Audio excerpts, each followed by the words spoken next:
안녕하십니까. 소아청소년과 전문의 표준환입니다. 이번에는 영유아기에 보일 수 있는 행동 문제에 대해서 말씀드리도록 하겠습니다. 자, 우리 영유아기 아이들은 아직 자신의 감정을 조절하고 표현하는 법을 배우지 못했죠.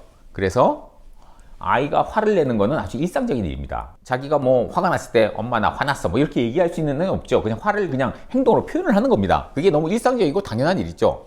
아이가 소리 지르고 발로 차고 막 넘어가고 이러면은 부모도 같이 화가 나죠. 그리고 우리 애는 왜 이럴까? 다른 애들은 얌전한데 좌절하죠. 그리고 심지어 창피합니다. 굴욕감을 느끼죠. 겁도 나요. 하지만 안심하셔도 됩니다. 걱정하지 마세요. 부모님은 아이의 이런 분노 발작에 전혀 책임이 없습니다. 다시 한번 강조해드리지만 부모님 잘못이 아니에요. 아이들 스스로의 문제에 의해서 화를 내는 겁니다. 그리고 모든 아이들이 다 그래요. 내 감정을 조절하는 법을 아직 배우지 못했고 내 감정을 평화롭게 말로 표현하는 방법을 아직 배우지 못했기 때문입니다. 이런 분노 발작이 결코 아이들의 어떤 심각한 정서장애나 성격 장애를 나타내는 것이 전혀 아니라는 것을 우리 부모님들은 이해를 하셔야 합니다. 뭐 100%는 아니겠지만 거의 95% 이상이 이런 행동을 보입니다. 하지만 우리 부모님들이 잘 대처를 하시면 늦어도 만 5세가 되기까지는 분노 발작은 거의 없어지게 됩니다.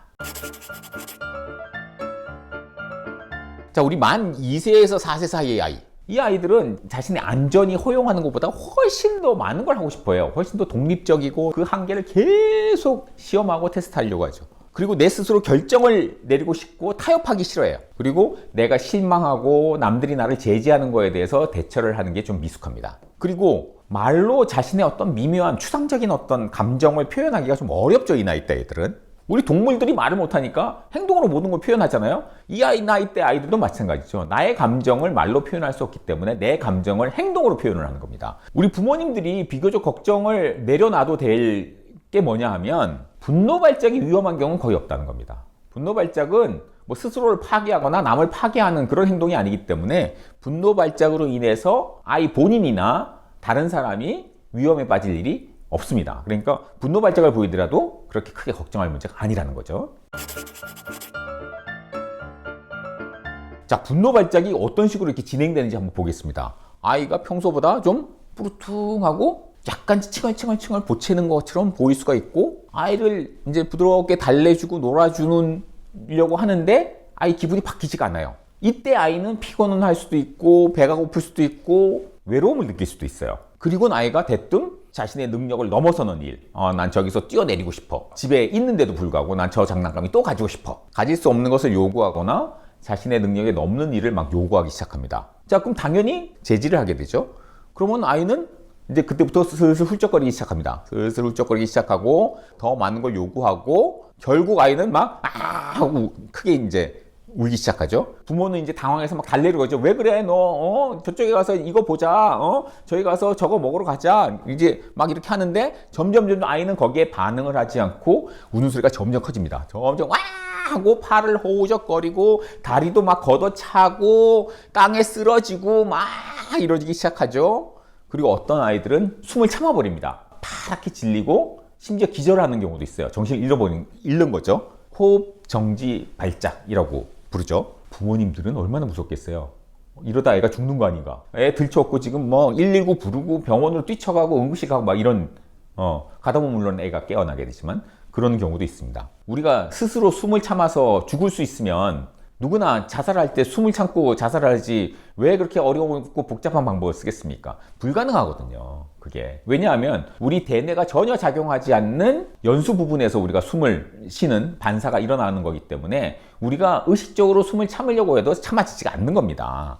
그래서 걱정하실 필요가 없어요. 물론 애가 까맣게 넘어가고 숨을 안 쉬고 막 피가 안 통하는 것처럼 보여서 불안하겠지만 아이가 기절할 수도 있어요. 기절하자마자 다시 숨을 쉬면서 깨어납니다. 그러니까 이 호흡 정지 발작을 할 때 너무 염려하지 마시라는 말씀을 드립니다. 그리고 어떤 애들은 자기 머리에 멍이 들 정도로 세게 머리를 꽝꽝 찍는 애들도 있어요. 그래도 머리가 깨지거나 뭐 이렇게 찢어지는 경우는 별로 없다라는 말씀을 드립니다. 그리고 이 분노 발작은 대개 이제 누가 뒷배가 있을 때 합니다. 뒷배가 없으면 못해요. 자기가 믿을 만한 사람이 옆에 있어야만 나타납니다. 낯선 사람들, 가족이 아닌 사람들, 내가 믿지 못하는 사람들과 같이 있을 때는 이 분노 발작은 거의 생기지 않습니다.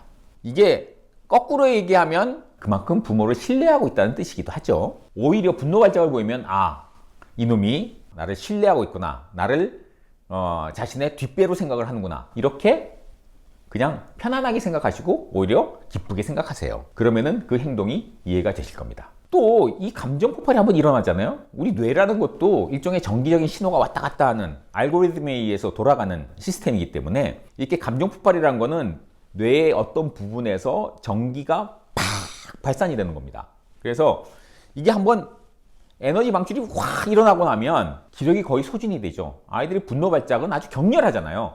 이 격렬한 분노 발작이 일어나면은 에너지가 다 방출이 돼서 그 다음에는 쓰러져 잡니다. 그리고 잠들고 나면 자기가 언제 분노 발작을 했나 싶을 정도로 애가 얌전해지고 조용해지죠. 그래서 부모님들이 볼 때는 이게 뭐야 도대체, 그 난리를 치던 애가 이렇게 또 얌전하고 언제 그랬냐는 듯이, 심지어 뭐 얄밉게 보이기도 하고, 그렇지만 또 안도가 되기도 하고, 그렇죠. 하지만 아이가 아픈 상황이라든지 스트레스를 주는 그런 상황이 된다면 또다시 이 감정이 쌓이기 시작하고 어느 정도 쌓이면 다시 분노 발작의 형태로 나타날 수가 있습니다. 그래서 너무 적게 쉬거나 아이가 막 불안하거나 아프거나 또는 아이의 기질 자체가 좀 신경질적이거나 예민하거나 스트레스가 심한 그런 가정에서 사는 아이들은 좀 더 자주 분노 발작이 일어난다는 것입니다.